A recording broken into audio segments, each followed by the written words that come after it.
A 250-volt generator supplies power to loads A and B, IA being 160 amp and IB being 140 amp. A pair of wires each 0.1 ohm connects the generator terminals to those of load A.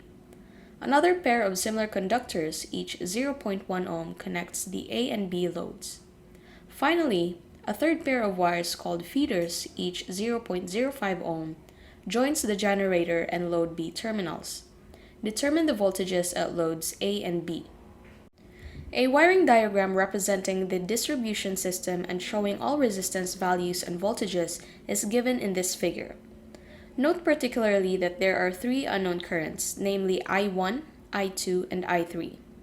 Since the system is completely symmetrical, top and bottom, it is quite proper to combine each pair of resistors that carry equal currents to yield a greatly simplified circuit diagram. Furthermore, since the generator must deliver a total of 300 amp, by Kirchhoff's first law, we can say that I1 minus 160 minus I2 is equal to 0. Therefore, it should be clear that I3 may be replaced by 300 minus I1 amp. Also, I2 may be replaced by I1 minus 160 amp. With these simplifications, this figure may be made to represent the problem. Now let's label each element so that we can easily identify the sign we are going to use. For the resistors, the current is flowing from left to right. Therefore, we write positive, negative. For the loads, since the current is flowing in the downward direction, so this will be positive, negative.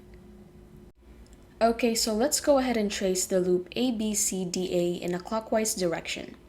So we have positive VG, negative I1 times R1, and negative VA equal to 0. Substitute what we know, and this is now our second equation. For the second loop DCFD, we have positive VA, negative I1 minus 160 times 0.2, and negative VB equal to 0. Since we have four unknowns, we need to find one more equation, and so we can use loop ABEFCDA. Let's speed it up a bit and directly write the given values. So we have positive 250 minus 0.1 times the quantity of 300 minus I1 plus 0.2 times the quantity of I1 minus 160 minus VA equal to 0. Since equation 2 and 4 have the same unknown values, we can set this equal to each other,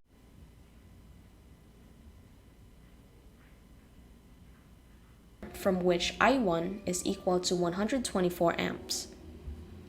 Also, from I2 equals I1 minus 160, we can now plug 124 amp to the equation, yielding to negative 36 amp. The negative sign for I2 indicates that this current is actually directed from F to C and not from C to F as shown in the figure.